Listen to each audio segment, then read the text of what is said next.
Good morning, students. Hope you all are fine. Now we read chapter 2 Early Humans.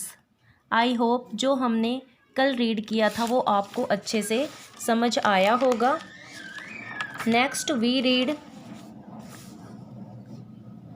Mesolithic Age, मध्य पाषाण युग.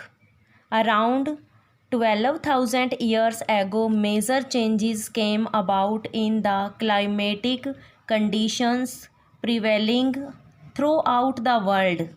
1200 years ago, Mesolithic as means जो मध्ययुगीन जो समय था वो कब से कब तक था हमारा 12,000 ईयर्स टू 10,000 ईयर्स एगो के बीच का जो समय था ये हमारा मध्यकालीन युग कहा जाता था. इसको मध्य पाषाण युग भी कहा जाता था. Major changes came about in climatic condition. इस युग में क्लाइमेट में हमारी जलवायु की स्थितियों में काफ़ी परिवर्तन आए. पूरे संसार की जो हमारी जलवायु थी वो चेंज हो चुकी थी, उसमें काफ़ी सारे परिवर्तन आए. As a result the climate became relatively warm. इसका परिणाम ये हुआ कि हमारी जो जलवायु थी वो काफ़ी गर्म हो गई. It marked the beginning of Mesolithic और मिडल स्टोन एज. इसे हम मेसोलिथिक की शुरुआत, मध्य पाषाण युग की शुरुआत और मिडल स्टोन एज मध्य पाषाण युग कहते थे. मेसोलिथिक एज और middle stone age lasted for a comparatively short period of time. जो मध्य पाषाण युग था ये इस समय की, ये हमारी जो अवधि हमने आपको बताई थी पीछे, पलायोलिथिक एज, मेसोलिथिक जो हमने बताई थी उसमें सबसे शॉर्ट पीरियड था, ये सबसे कम समय की अवधि थी. The warm climate lead to an increase in the variety of plants and animals. Hunting and gathering food became easier.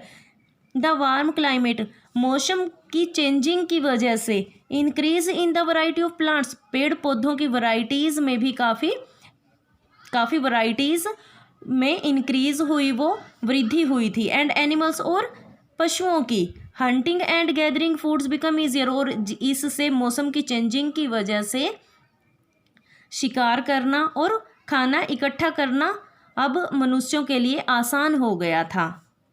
दस conditions for human survival became favourable.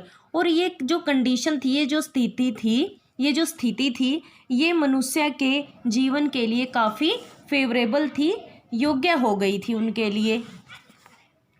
Domestication of plants and animals.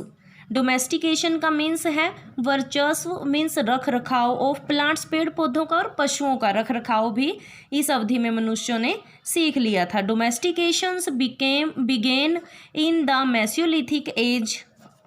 पशुओं का रख रखाव कब? मध्य पाषाण युग में शुरू हो गया था. The process of selecting and gradually training animals and the art of growing food is called domestication. The process, प्रक्रिया, सेलेक्ट करने की, चुनने की, एंड ग्रेजुअली, धीरे धीरे, ट्रेनिंग एनिमल्स, पशुओं को प्रशिक्षण देना, and the art of growing, और कला का विकास. किस चीज़ की ग्रो करना सीखा, किस चीज़ की कला सीखी लोगों ने? फूड को ग्रो करना, खाना उगाना सीख लिया. Is called domestication. इसे वर्चस्व कहा जाता है, रख रखाव कहा जाता है.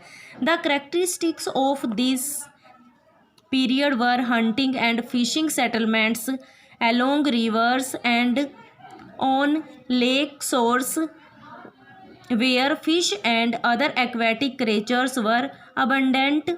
द करेक्टरिस्टिक्स, जो विशेषताएं थी ऑफ दिस पीरियड, इस समय की, वो थी शिकार करना, फिशिंग मीन्स मछली पकड़ना, along rivers and lake shores, और ये कहाँ पे होती थी? रिवर और झीलों के किनारे पर.